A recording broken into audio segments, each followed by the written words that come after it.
우리 하나님 말씀 신약성경 갈라디아서 2장 6절 말씀입니다. 찾으신 줄 알고 봉독 드리겠습니다. 갈라디아 2장 6절 말씀입니다.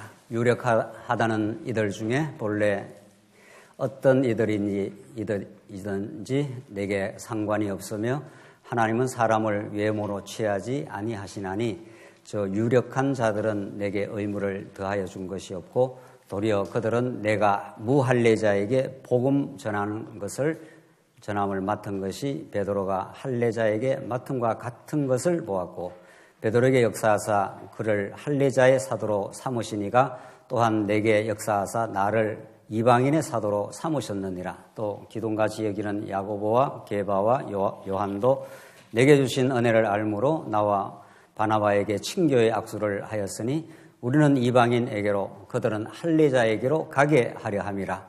다만 우리에게 가난한 자들을 기억하도록 부탁하였으니 이것은 나도 본래부터 힘써 행하여 왔노라. 10절까지 우선 봉독드렸습니다. 우리는 지금 갈라디아서에 개진되는 은혜의 복음, 갈라디아서가 가지고 있는 그 복음적인 폭발력, 파괴력이 얼마나 강력했던지 캄캄한 중세를 뚫고 개혁교회라고 하는 개혁교회를 탄생시킨 말씀 중에 한 말씀이 이 갈라디아서에 개진되고 있는 말씀입니다.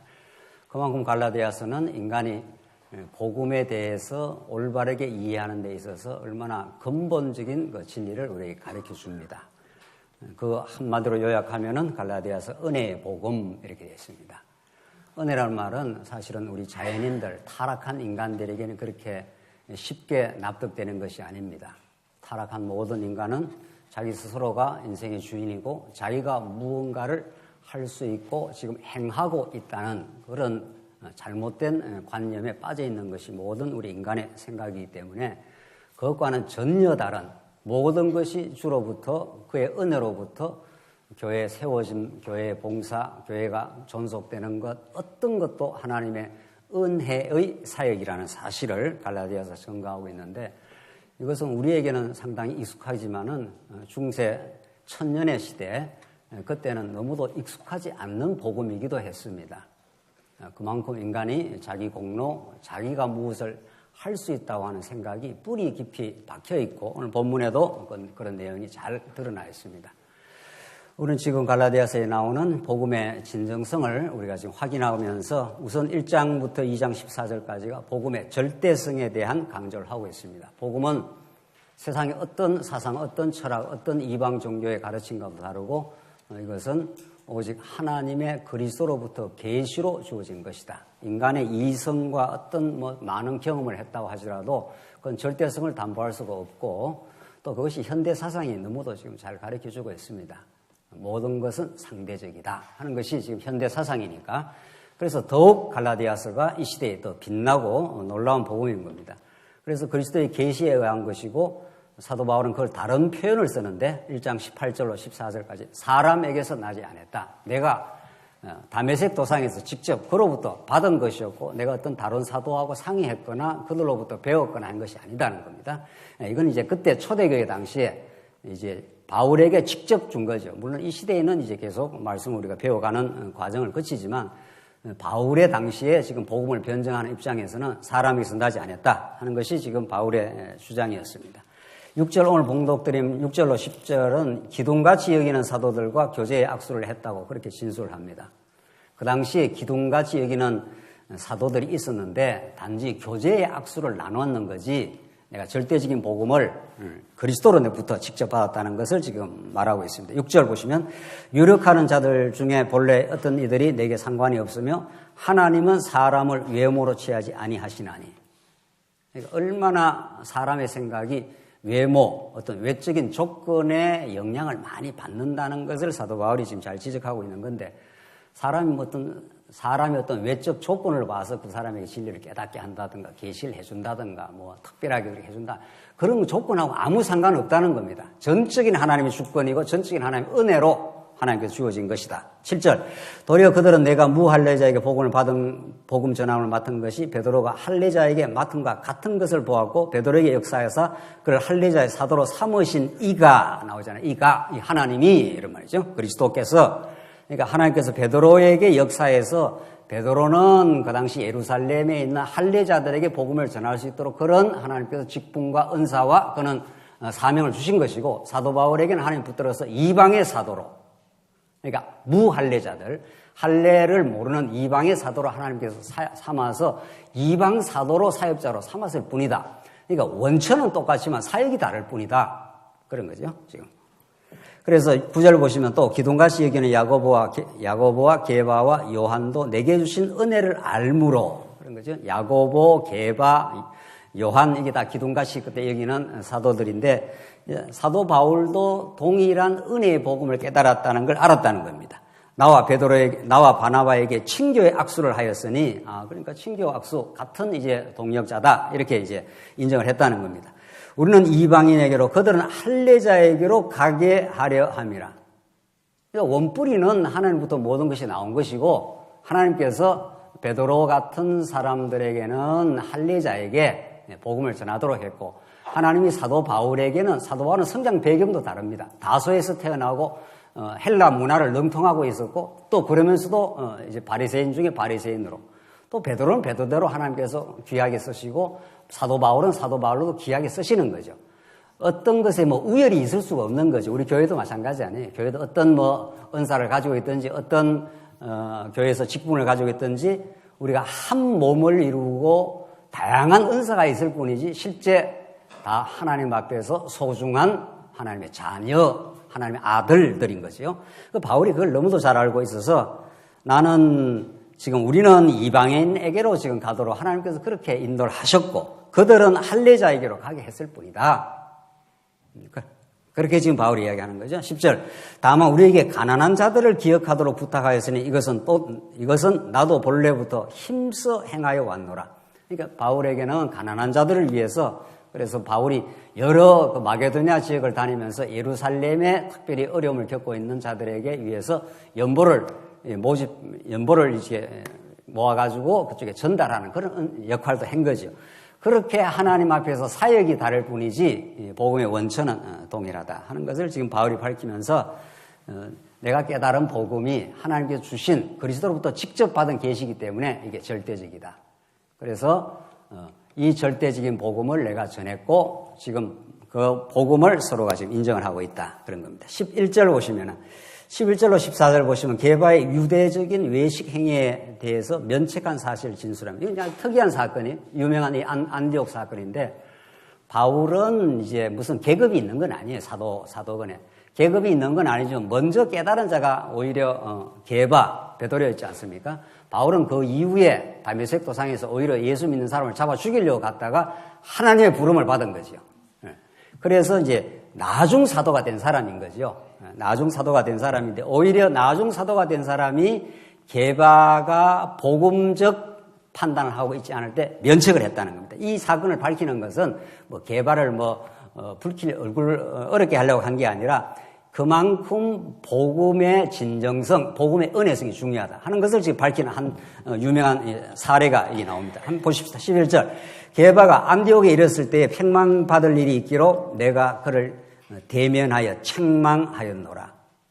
그러니까 복음에 빛나면은 오히려 복음적 책망을 해주는 것이 오히려 사랑하는 거라는 거죠. 복음에서 빗나가고 복음의 정신에서 빗나가는데 그걸 놔두는 것이 올바른 것이 아닌 거죠, 오히려. 그래서 이 책망 혹은 칭찬, 격려도 중요하지만 정말 사랑의 근간 책망도 중요한 거죠. 우리 자녀들에게도 그런 거 아니에요? 자녀들 오냐 잘해주는 것만 잘해주는 게 아니라는 거죠. 빗나가면 그 책망을 하는 것처럼 지금 바울이 복음의 은혜성에 대해서 먼저 사도가 된 게바에게 그렇게 책망을 했다는 겁니다. 12절. 야고보에서 온 어떤 이들이 이르기 전에 게바가 이방인들과 함께 먹다가 그들이 오매 그가 할례자들을 두려워하여 떠나 물러가매 이렇게 되어 있습니다. 그러니까 이 시대의 그 구약적 관행, 율법적 관행이 얼마나 뼛속까지 깊이 심지어 게바 사도, 베드로 사도에게까지 그 가치관에 대해 있고 행동의 양식이 되어 있다는 걸 알 수가 있습니다. 이게 쉽지 않다는 거죠. 이게 무슨 말인가 하면은 그 당시에 율법적으로는 이방인과 식사를 같이 하게 안 돼 있습니다. 우리는 지금 식사하게 되면 그냥 먹는 거 이렇게 돼 있죠. 물론 우리 교회에서 먹는 거는 단순 뭐 허기를 채우는 차원이 아니잖아요. 식사를 하면서 그리스도 안에서 우리가 한 몸임을 나누고 서로 진리를 서로 공유하며 하나님의 뜻을 서로 나누는 그 마음의 나눔이 있는 거죠. 그게 우리 예수 믿는 사람의 또 식탁 교제인데 특별히 이 시대는 더 그런 거죠. 특별히 그냥 밥을 먹는다 하는 데 있는 게 아니고 한 가족이다. 우리가 식구라 그러잖아요. 식구. 먹는 입이라는 게 식구라는 거니까 이제 그만큼 그 당시에는 그 먹는다는 것이 중요했고 이방인들이 유대인의 식탁에 같이 먹는 건 있을 수 없는 일이죠. 율법적으로는. 그런데 이미 이제 게바는 예수를 믿어버린 겁니다.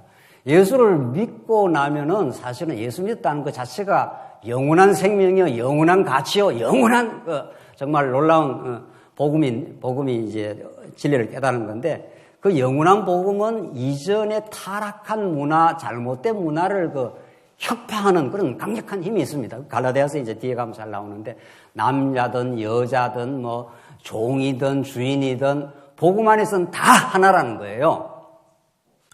이건 우리가 지금 들을 때는 남자 여자 지금 우리 같이 앉아서 말씀을 듣는 게 이게 자연스러운 거지만은 그 당시에는 있을 수가 없는 거예요. 애들 여자들은 하나의 재산의 한 소유 정도지 그 사람의 그 인격의 대우를 못 받은 거죠. 그 시대는. 그만큼 복음이라는 것이 사실은 영원한 가치일 뿐 아니라 그 사회적인 파급력도 있는 겁니다. 실제로 기독교 역사상 올바른 복음이 전거된 곳에 진정한 인권이 형성됐다는 것도 역사학자들이 보고하는 사실입니다. 지금도 힌두교 가보십시오. 여자들은 힌두교, 이슬람교 이런 데는 여자가 물건입니다. 지금 이슬람교는 아직도 여성 해방이 안 된 겁니다. 여자와 남자가 자유롭게 교제를 한다든가 이게 불가능한 거죠. 얼마나 그 비복음적인 가치관 속에 살아갈 때 인간의 고유한 가치도 사실은 상실된다는 걸 알 수 있는 거죠. 그래서 지금 이 당시에 이방인들을 같이 식탁에서 앉아 식사하는 건 있을 수 없는 일이죠. 그런 문화 속에, 그런 가치관 속에 게바가 있었는데, 게바가 이제 복음을 들은 거 아니에요. 그 복음을 들은 거는 어떤 사람도 차별을 한다든가 있을 수가 없는 거죠. 남자든, 여자든, 아이든. 예수님은 오히려 아이를 더 소중하게 여기잖아요. 계시 방편이지만은, 우리나라와 같이 되지 않으면 하는 게 다 그런 거니까. 그만큼 이 복음의 가치가 참된 우리 인간의 가치를 올바르게 규정하는 데도 중요한데, 지금 베드로가 복음을 들었습니다. 하늘의 복음을 들었고, 이 세속의 가치 규정에서 훨씬 뛰어넘은 거죠. 그 복음은 내재적으로 초월하는 거니까, 이 세상에 우리가 살지만 세상에 속하지 않는 가치관을 가진 거예요. 그게 이제 하늘의 초월적 가치관, 영원한 가치관을 가진 거죠. 그러니까 그 남자, 여자, 이방인, 유대인 이런 게 그 벽을 다 허물어 버린 거 아니에요. 에베소서에서 2장에서 너희가 이방인과 유대인 간의 그 막힌 담을 예수님이 다 헐어버렸다고. 그렇게 복음을 들었는데 베드로가 그러나 그만큼 이 오래된 그 전통, 오래된 관행이 베드로에 아직 있었던 겁니다. 그래서 야고보에서 사람들이 왔다. 이제 본부교에서 사람들이 온 거예요. 왔다 그러니까 금방 이방인들하고 식사를 하다가 이렇게 물러나서 안 먹은 것처럼 그렇게 했습니다. 한번 보십시오. 13절. 남은 유대인들도 그와 같이 외식함으로 바나바도 그들의 외식에 유혹되었느니라. 보십시오. 바나바가 사도 바울하고 먼저 이렇게 보냄을 받아가지고 안디옥에 보냄을 받은 요즘으로 하는 목회자입니다. 목회자로 파송이 돼가지고 바나바하고 사도 바울이 그 안디옥에 파송돼서 함께 지금 복음을 전하고 있던 사람이에요. 그만큼 이게 복음에 충실한 사람들인데 그런 거죠. 게바는 말할 것도 없는 거고 예수님이 3년 동안 지금 다니면서 가르친 사람이고 바나바도 상당히 그 복음을 충실했기 때문에 그 당시에 그 안디옥 교회를 개척하고 그런 사람인 거죠. 그런데 바나바도 금방 영향을 받아버렸다는 거예요. 어이쿠, 나는 뭐 이방인하고 식사를 안 한다. 이 정도로 지금 문제가 되고 있는 거죠. 그러니까 이게 참 복음을 듣긴 해도 그게 정말 가치관이 되고 우리의 행동의 양식이 되고 내면화가 되고 하는 것은 상당한 시간을 거쳐가면서 또 시행착오를 거쳐가면서 우리 안에 뿌리를 내린다는 걸 알 수 있습니다.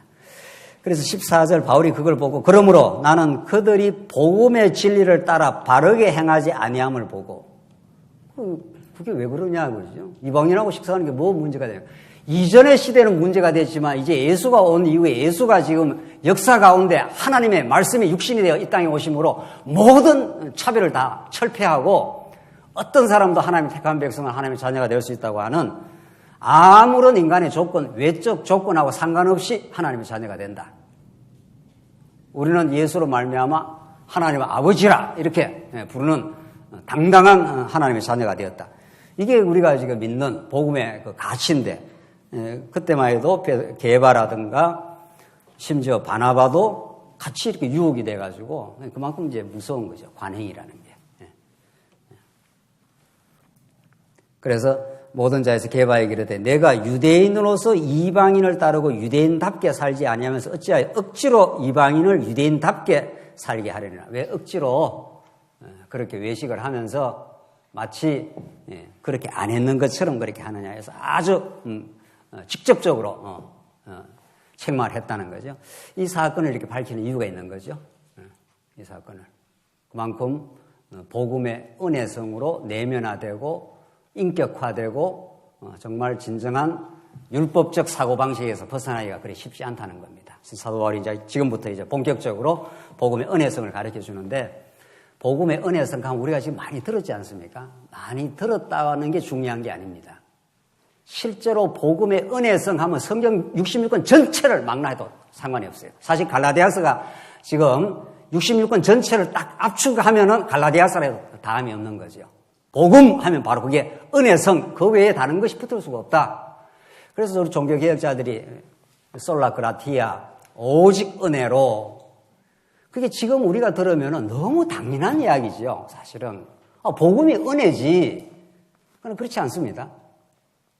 여러분과 저 안에 내면 속에 은혜라고 이렇게 말을 해도 실제 우리가 생활을 하고 실제 교회 생활하고 교회 봉사하고 심지어는 목사가 되고 장로가 되고 권사가 되고 해도 교회 봉사하고 나서 내가 했다는 생각이 상당히 남아있을 수가 얼마든지 있는 겁니다. 이게 우리가 신앙생활을 해나가는 진리 싸움은 무슨 밖에 있는 사람하고 싸우는 게 아니고 그 진리 싸움의 대상이 내 안에 들어있는 자기의입니다. 바울이 정확하게 갈라디아서 그걸 지적을 해요. 우리의 진리 싸움의 최종 대상이 누구냐 말이죠. 무엇이냐 말이죠. 왜 우리가 마음의 자유를 잃어버리고 어떨 때는 평안을 잃어버리냐. 그건 무슨 다른 조건에 의해서 문제가 생긴 게 아니에요. 우리 내면적 조건이 그걸 그렇게 만들고 있는 거죠. 그래서 사도 바울이 정확하게 이제 율법을 설명하고 복음을 설명해 들어가는데 우리가 심지어 이렇게 성경신학적인 관점에서 말씀을 들어도 우리 안에 자기의가 남아 있어요. 사도 바울이 로마서 7장에 내가 한 법은 하나님을 섬기지만 다른 법은 아직도 내가 제 아래로 이끌려가는 것을 보는데도 오라 나는 공고한 자로다. 정확하게 사도 바울이 복음을 잘 깨달은 사도 바울이 살아가면서 자기 내면 속에 그 죄성, 자기의라고 하는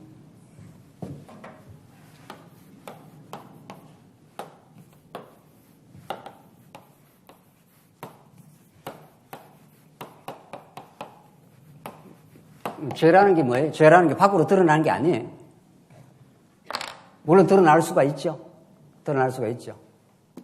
그러나 원래 성경이 말하는 존재론적인 죄는 그 존재 자체가 죄예요. 우리가. 아담 타락 이후. 그래서 죄에 대해서 적나라하고 확실하게 깨닫지 않으면 복음이 복음으로 실제 다가오질 않는 거죠.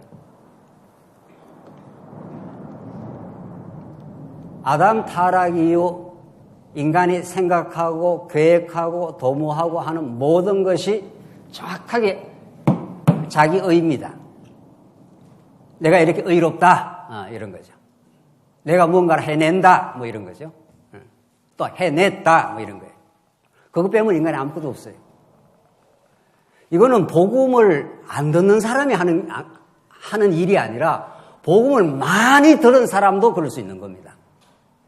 그러니까 바울이 로마서에서 그렇게 오라 나는 공고한 자로라.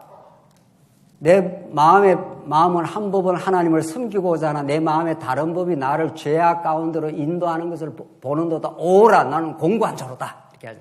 사망의 법 아래 내가 매였다 그러잖아요. 하나님께서 우리를 예수를 믿게 하고 의롭다 하시고 우리 옛사람을 남겨놨어요. 그래서 그 옛사람과 싸워가라는 겁니다.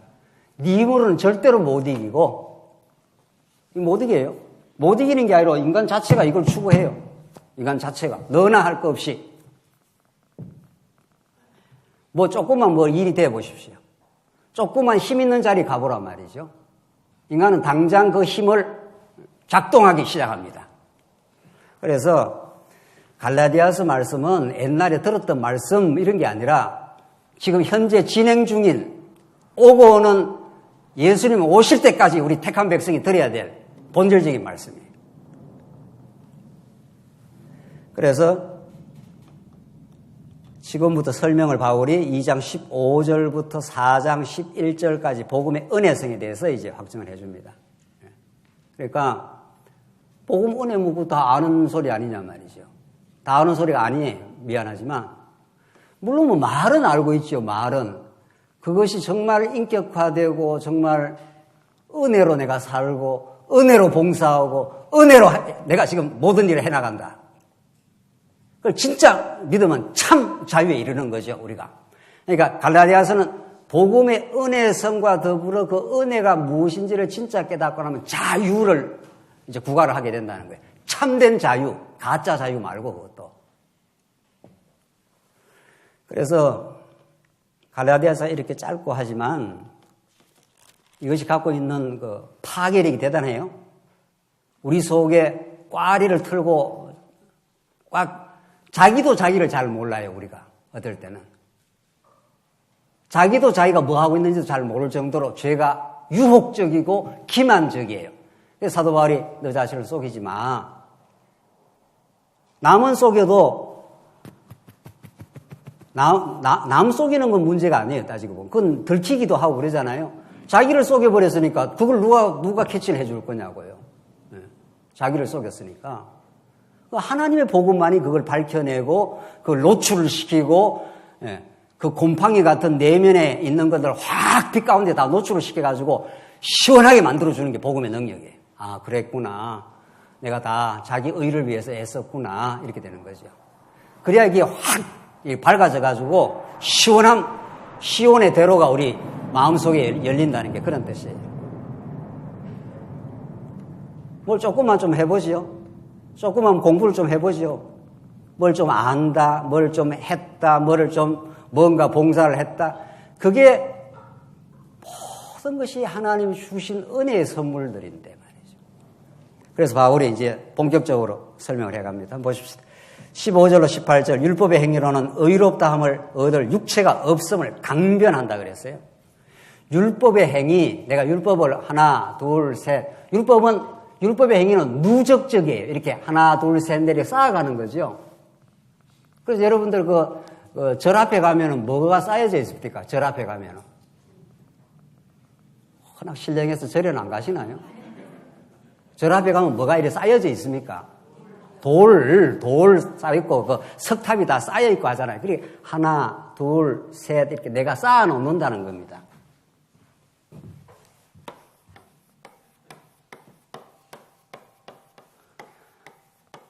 모든 종교가 이 누적적 업적을 쌓아요. 하나, 둘, 셋, 넷, 다섯, 여섯, 일곱, 여덟, 아홉, 열, 열하나, 열둘, 열세, 열네, 열세.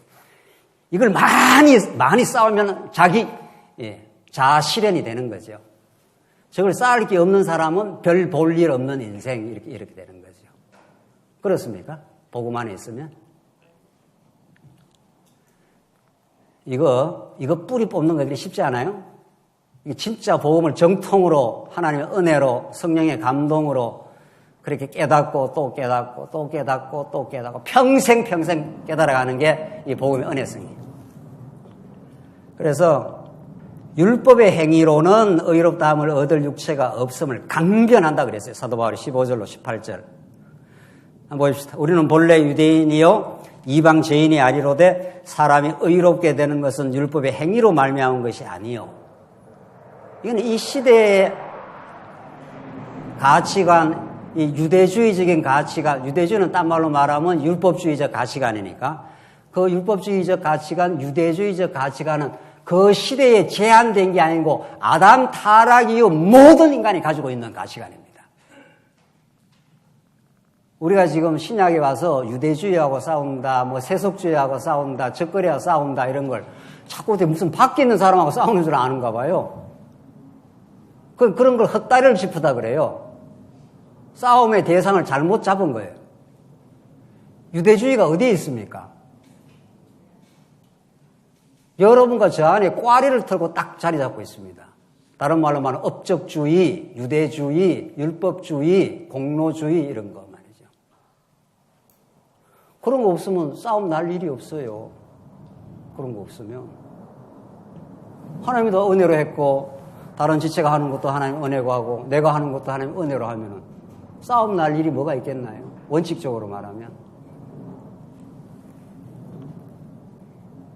그래서 이 싸움의 대상이 밖에 있지 않습니다. 절대로. 밖에 있는 건 하나님이 잘 알아서 해요. 또 우리가 우리 내면에 유대주의와 세속주의가 덕을덕을합니다. 세속주의 덕을덕을하지요. 하나님보다 세상을 사랑하여 기쁨을 얻는 시도, 일체의 시도, 그게 세속주의예요. 하나님보다 세상의 가치, 물질, 권력, 명예, 사회적인 지위 등등등등등등으로 내가 기쁨을, 사람들의 평판, 인정 이런 걸로 기쁨을 얻는 걸 세속주의라 그러니까 그걸 안 좋아하는 사람이 있습니까? 그걸 추구하지 않는 사람이 있냐고요. 이제 예수를 제대로 정통으로 믿어야 그게 별거 아니지. 뭐 사람이 인정해 주든 안 해주든. 사도 바울이 지난 시간에 그렇게 했지 않았어요? 내가 그리스도의 종인데 내가 사람의 기쁨을 구하였으면 그리스도의 종이 아니니라. 이렇게 했지 않았어요? 사람이 인정해 주든 안 해주든 그게 나한테 별로 중요하지 않아. 내가 그리스도의 종이야. 지금 그런 거죠. 자, 그래서 바울이 지금 율법에 대해서 지금 설명하는데 16절 다시 보십시오. 사람이 의롭게 되는 것은 율법의 행위로 말미암은 것이 아니요 오직 예수 그리스도를 믿음으로 말미암는 줄 알므로 우리도 그리스도 예수를 믿나니 이는 우리가 율법의 행위로서가 아니고 그리스도를 믿음으로써 의롭다 함을 얻으려 함이라. 율법의 행위로서는 의롭다 함을 얻을 육체가 없느니라. 그래서 율법적으로 하나, 둘, 셋, 넷 그거 누적적으로 쌓아가지고 하나님 앞에 나갈 사람 아무도 없다. 하나님 보내신 언약의 성취자로 오신 예수 그리스도를 보내주시고 성령을 보내주셔서 믿어지도록 그렇게 하셨다는 거죠. 그러니까 우리는 예수를 믿은 것 자체가 놀라운 하나님의 선물이에요. 뭐를 뭐 하고 안 하고는 그건 말할 것도 없는 거지만은 그러니까 우리 신앙의 원천적인 기쁨은 여기서부터 시작을 해요. 이건 없어지지도 않아요. 내가 교회 봉사를 많이 못해서 여건이 어려워가지고 여건도 돼야 교회 봉사를 할 거 아니에요. 시간 여건도 돼야 되고 물질도 따라줘야 되고 뭐 마음도 근본적으로는 마음이 있어야 되고 그렇게 못해도 하나님이 우리에게 예수를 믿게 해서 의롭다 해서 하나님의 자녀로 삼아줬다는 거예요. 세상에. 여러분의 자녀가 여러분을 위해서 뭘 하면은 자녀가 되고 안 하면 자녀가 안 됩니까? 이건 답을 해야죠. 여러분의 자녀가 여러분을 위해서 나가서 열심히 뭐 돈을 벌여 온다든가, 뭐 그렇게 하면 아이고 내 자녀가 됐구나. 그러고 이게 돈도 못 벌이고 맨날 집에서 놀기나 하고 밥이나 축 내고 이러면 자녀가 안 되는 겁니까? 안 그래요. 부모 마음은 그렇지 않아요. 오히려. 열심히 일하고 나가서 돈 벌이는 건 그건 그대로 되긴 하지만 뭐 여러 가지 여건이 안 되고 제대로 공부를 못해서 그렇게 어려운 자녀가 더 자녀로 마음에 쓰이는 겁니다. 복음은 그렇게 시작이 되는 겁니다. 여러분과 제가 교회 와서 아무 일 안 해도 상관없어요. 하나님 우리가 일하는 걸 뭐 받아가지고 하나님의 역사를 만들겠습니까? 이 우주 천지를 전부 하나님이 지금도 동원하시고 운행하시고 지금 장악하시고 섭리하시는 분이신데, 그래서 우리 복음적인 일이 먼저가 아니라는 겁니다. 하나님의 사람이 먼저 되는 것, 하나님의 사람으로 내가 용납을 받은 것, 그 자체가 놀라운 하나님의 은혜, 내가 하나님의 자녀가 됐다는 이 사실. 사탄의 자녀 아니었어요. 우리가 다 사단의 종로로 사고 돌아다니지 않았어요. 그런 자가 여기에 하나님의 교회당에 와서 하나님을 아버지라 이렇게, 그게 지금 오늘 본문의 말씀이에요. 우리가 무슨 율법적 행위를 한 게 하나도 없어요. 그저 하나님이 약속대로 예수를 보내주셨고 성령이 또 약속대로 오셔서 우리를 하여금 믿어지게 만들어 주신 거죠. 그래서 우리가 하나님의 자녀가 되어버렸어요. 세상에 언제 우리가 예수 믿으려고 애를 썼습니까? 예수 믿어보겠다고 뭐 공을 들였습니까? 물론 여러분은 잘 모르겠어요. 그렇게 했는지. 저는 예수 예자도 모르는 가정에서 태어나서 학창시절 너무도 괴로웠고 뭐가 인생의 목적인지 가치인지 아무도 가르쳐주지 않았어요. 아무도. 그렇게 갈증이 많았는데 아무도 이것이 인생에 가는 길이고 이것이 인생의 가치고 앞으로 미래는 이렇게 될 것이다, 아무도 가르쳐주지 않았어요. 그걸 찾아보려고 여기저기 좌충우돌하다가 어떻게 하나님을 믿게 됐어요. 그래서 예수를 알게 됐네요. 예수를 아니 하나님을 아버지로 알게 됐네요. 그런 내 인생의 운명이 언제 내가 태어나고 싶어 태어났습니까? 여러분은 태어날 의도가 있어서 태어났습니까? 죽을 무슨 계획이 있습니까? 모르죠. 또 나는 또 언제쯤 죽겠다 이런 사람이 있으려는지. 그러니까 태어날 때도 계획이 없었고 갈 때도 계획이 없으니까 누구 계획이라는 거예요? 하나님의 계획인 거죠. 당연히. 그럼 하나님의 계획이 여러분과 저의 인생 속에 이미 들어와 있고 그 계획을 하나님이 지금 이루어 가시는 거죠. 그러니까 진리를 안다 이렇게 했을 때 그 뜻을 아는 거죠. 아하, 하나님이 이런 계획과 뜻을 가지고 나를 이 고단한 세상 가운데 광야 가운데 보내셨고 때가 되면 불러 가시는데 그 뜻을 배우고 오라고 하나님께서 우리를 보내주셨구나. 그걸 배우라고 예수를 믿게도 하시고 교회를 봉사하게도 하시고 그렇게 하는 겁니다. 이렇게 탑사하려고 하는 게 아니고 하나 둘 셋 넷 내가 몇 년 전에는 뭐 했고 몇 년 전에는 뭐 했고 몇 년 전에는 뭐 했고 꽉 이렇게 쌓여 있는 게 아니고 말이죠.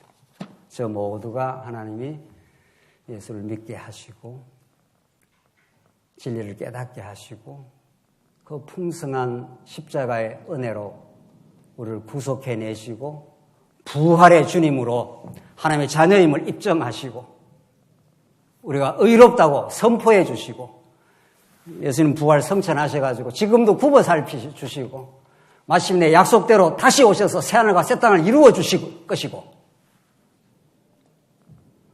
우리는 이 땅에 다함이 없는 지금 죽어도 다함이 없는 그 놀라운 하나님의 은혜의 폭포수 같은 선물 속에 들어와 있습니다.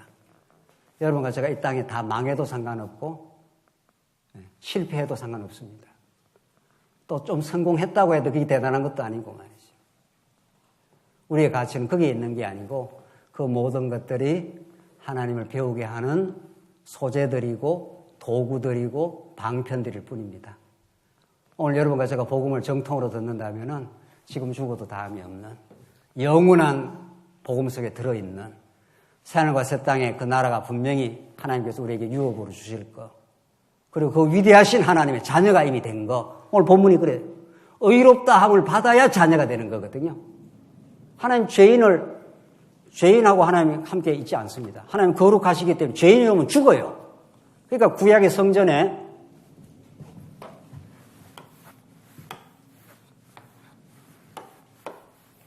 죄인이 그냥 여기 왔다는 그냥 직사합니다.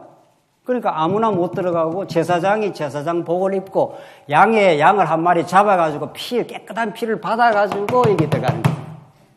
지성소에. 이게 하나님이 계신 곳이니까 상징적으로.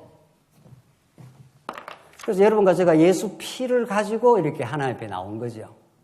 그래서 하나님 우리 아버지라 우리 하나님 여호와가 약속대로 예수를 보내주시고 당신의 그 살아계심과 그 위대한 속성들을 우리에게 날마다 말씀을 통해서 우리 교회 생활을 통해서 우리의 모든 직장 생활, 모든 생활을 통해서 날마다 드러나고 있어요. 날마다.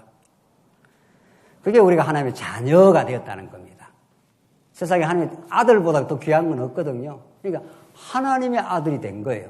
그래서 의롭다움을 받은 게 율법 행위하고는 아무 상관없다. 율법하고는. 그래서 17절 만일 우리가 그리스도 안에서 의롭게 되려고 하다가 죄인으로 드러나면 그리스도께서 죄를 짓게 하는 자나 결코 그럴 수 없느니라. 그리스도 안에 있는데 자기가 율법을 꾸역꾸역 지켜가고 턱 죄인으로 드러나면 뭐 예수님이 죄인을 되게 만드는 거냐 말이에요. 그렇지 않다. 율법은 끝났어 이제.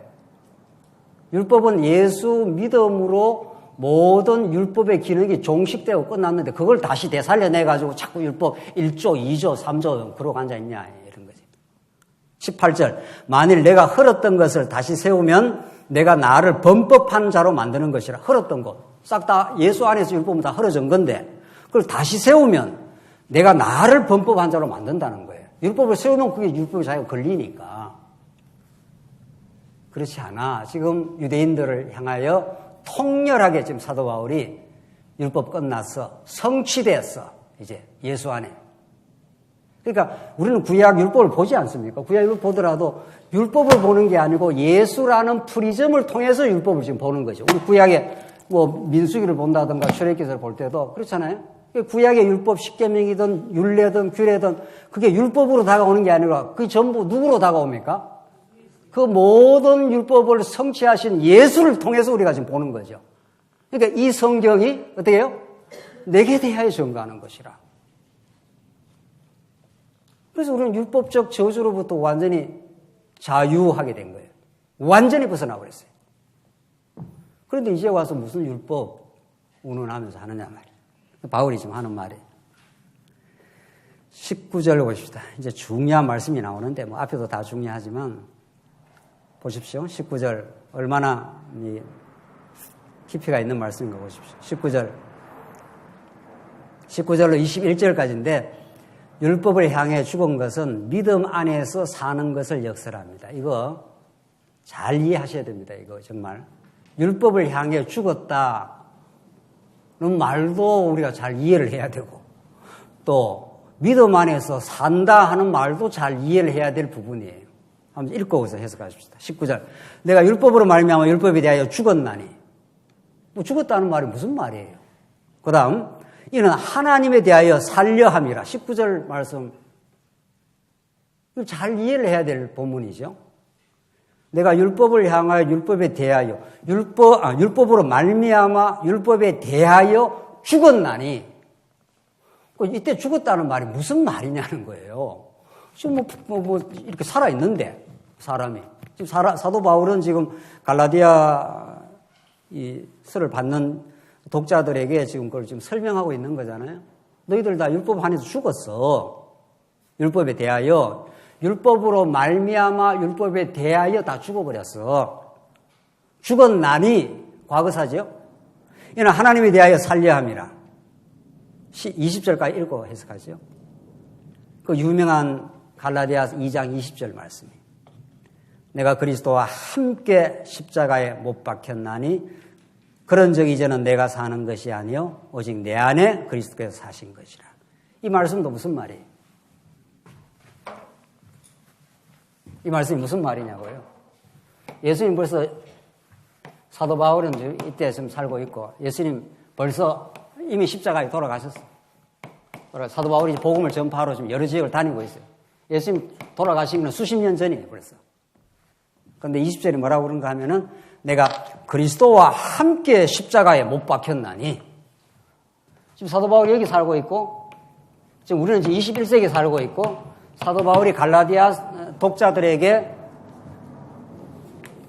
지금 하는 말이 내가 십자가에 그리스도와 함께 십자가에 못 박혔나니. 지금 바울이 예수님이 수십 년 전에 십자가에 못 박히고 죽으시고 부활하시고 성천 다 하시고 하셨는데 예수님 십자가에 못 박힐 때 내가 그때 함께 못이 박혔다는 겁니다.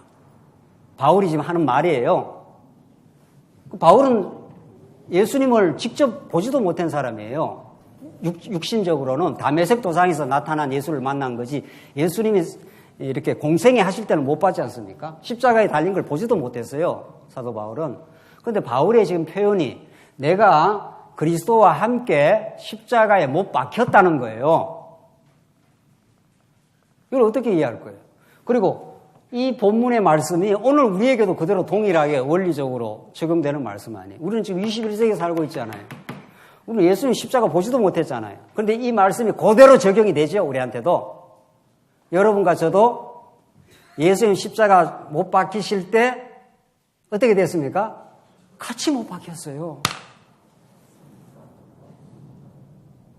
이걸 믿음으로 우리가 깨닫게 되고 받아들이게 돼야 복음을 들었다 이렇게 되는 겁니다. 그리고 박혔을 뿐만 아니라 예수님 부활하실 때 함께 한 생명 가운데 함께 일어났어요, 우리도. 이게 복음이에요. 이게 하나님이 어떠하신 분이신가를 하나님은 구약에 하나님이 어떠하신 분인가를 언약의 방식으로 계속 보여주시고 언약대로 이루시고 하시다가 이제 당신의 아들 예수를 통해서 복음을 보여주겠다는 거예요. 물론 예수님이 십자가 죽음과 부활만이 복음은 아니에요. 그렇죠? 예수님 그리스도 사건 내에서 그리스도가 이 땅에 오셔서 잉태되시고 고난받으시고 매맞으시고 순환당하시고 죽으시고 부활하시고 장사 지낸 바 되시고 전부 다 복음인데 전부 다 하나님이 어떤 분인가를 지금 가르쳐 주는데 그중에 가장 클라이막스가 이제 십자가와 부활인데 사도 바울은 지금 내가 그리스도와 함께 십자가에 못 박혔다는 거예요. 그래서 지나온 모든 어리석은 죄악을 십자가로 완전히 청산을 해버렸다는 거예요. 십자가는 누가 지는 겁니까?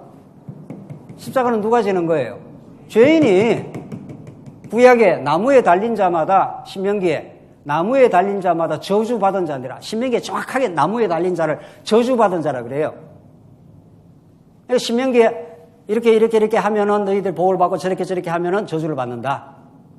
이렇게 해서 이스라엘 백성들이 언약대로 저주받은 게 70년 포로에 다 불타고 다 완전히 회파되어서 잡혀가는 거 아니에요. 잡혀갔다 70만에 다시 돌아오잖아요. 이게 전부 장차 오실 메시아에 대한 언약의 말씀인데 그래서 예수님이 십자가에 매달리시고 저주받아 죽으실 때 모든 언약 백성들을 함께 묶어가지고 같이 정리해버렸어요. 그래서 우리에게 다시 저주가 없는 거예요. 이 아담 타락이 위해 인간에게 뒤덮은 저주 말입니다. 인간 정말 이거 참, 이 복음 아니면 인간은 정말 짐승만도 못합니다. 이렇게 문화가 발전되고, 과학 문명이 발전되고, 학문이 발전되고, 천만의 말씀이에요. 그거는 사람들이 하는 소리지. 복음적으로, 성경적으로 보면은, 문화가 발전되면 발전될수록 더 인간이 교활해질 뿐입니다. 인간이 나아진 게 있습니까? 타락 이후에? 자기들끼리 싸우고 자기들끼리 잘났다 그러고 문명을 개발하고 더 빛가번쩍하게 만들어서 이 문명이 저 문명보다 더 좋다. 서구 문명이 아프리카 문명보다 더 좋다고 얼마나 아프리카 사람들을 짐승 취급했습니까? 19세기에. 지금 아직도 역사에 남아 있습니다. 미국에 가면은. 흑인은 사람이 아니에요. 짐승만도 못해요. 18세기, 19세기에 그 사람들 자기 그 서구 문화의 우월성을 아프리카에서 이야기할 때 말이죠. 조그만 역사를 들여다보면 인간이 하는 짓거리가 얼마나 그 만행과 잔인함을 이루 말할 수가 없습니다, 인간이. 그래서 인간이 뭘 개발을 한다, 문화가 개선된다, 문화가 나쁜 건 아닌데, 우리 예수 믿는 사람한테는 다 좋은 거예요. 예수 믿으면 또 문화생활 할 수도 있는 거죠. 그러나 지금 제가 말하는 건 성경이 말하는 건 근본적인 걸 말하고 있어요. 근본적인 거. 뭐 발전된 게 있냐고요. 아담 타락 이후에. 인간이 인간을 괴롭히는 기술이 더 발전됐습니다. 고문이라는 거, 전기 고문이라든가 이런 게 인간이 인간을 괴롭히는 기술이 더 발전됐어요. 지금 김정은이가 만드는 게 뭡니까? 김정은이가 만드는, 이걸 모릅니까? 몰라서 그래요. 김정은이가 만드는 건 일거에 수백만 명을 아주 악소리도 못 나게 제거시켜버리는 무기예요. 이제 수소폭탄까지 만든답니다. 인간이 뭐 발전했다 뭐 이런 게 다 허구입니다. 우리 예수 믿는 사람이 눈에 보면은 그게 미친 세상이 미쳐서 자기들끼리 돌아가는 거죠. 예, 김정은하고 트럼프하고 누가 더 세냐 뭐 이래서 하면서 그 미치광이 이론이라 그러더라고요. 안 그래도 그 미친 놈들끼리 자기들끼리 잘났다고 그러는 거예요. 그 예수 믿는 사람은 그런 현상을 보면서 참 정말 하나님 모르니까 저러는구나 이렇게 하고 보고 있어야 되는 거죠. 그 미친 놈들끼리 지금 힘싸움하고 있는데 우리가 거기에 두려워하거나 염려하거나 할 이유가 뭐 있냐 말이죠. 하나님이 우리나라 지킬 때까지 지킬 거예요. 우리 교회를 하나님이 지킬 때까지 지키실 거고 전혀 가치 판단 기준이 달라요. 전혀 달라요.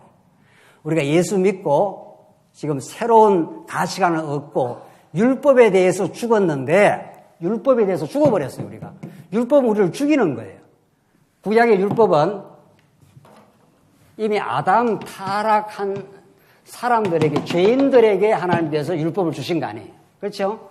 예수 당시에 이 바리새인들, 이 율법주의자들이 율법을 자기가 하나, 둘, 셋, 넷 지키는 줄 착각을 했는데 하나님은 모세에게 율법을 준 건 이미 죄인이 된 인간에게 율법이라는 거울을 갖다 댄 거죠. 1조, 2조, 3조, 4조 갖다 대면 점점 더 드러나죠. 너희들이 얼마나 허망한 죄인이라는 걸 폭로시키는 거죠. 죄를 심히 죄되게 해서 죽여버리려고. 그래서 율법대로 우리는 죽어 마땅한 존재들입니다. 그래서 현장에서 간음 잡혀온 여인이 율법에 의하면 돌로 치라 했는데 어떻게 할까요? 쳐봐 한번. 예수님 그렇게 했죠? 그렇게 안 했죠, 참. 한번 쳐봐. 죄 없는 자가 한번 쳐봐, 너들. 그래서 복음을 복음답게 안다는 거는 아담 타락 이후에 인간이 얼마나 하나님이 또 아담에게 선악과를 만들어 준 거 아니에요. 네. 선악과를. 그래서 그걸 따먹고 자기가 심판자가 되어버렸어요. 신이 되어버렸어요. 하나님과 같이 되어버렸어요. 그래서 모든 인간이 죄 가운데 이렇게 살고 있습니다. 그래서 조금만 힘이 있으면은 그 힘을 가지고 다른 사람 지배하고 다른 사람 이렇게 통제하려 하는 게 인간이에요. 그걸 어떻게 숨기겠냐고요. 누구라도. 그래서 그런 죄인을 해결하는 길은 개선해서 안 됩니다. 그래서 모든 세상 철학이, 세상 교육이 인간이 전에보다 조금 나아지도록 만들어주자는 거예요. 그래서 초등학교 가고, 중학교 가고, 대학교 가고, 좋은 공부하고, 뭐 좀 이렇게 하면은 사람이 조금 좋아지지 않겠느냐는 거예요. 천만의 말씀. 조금 좋아지는 게 세련되게 교활해집니다. 아주. 점점 이게 지능이 발달하면 아주 사람을 속이는 기술도 점점 더 교활하게 되고 말이죠. 그래서 답이 없다 이런 뜻입니다. 예수밖에 답이 없다. 하나님이 그렇게 만들어 놓고 그렇게 죄 가운데 가두어 놨다 그래요.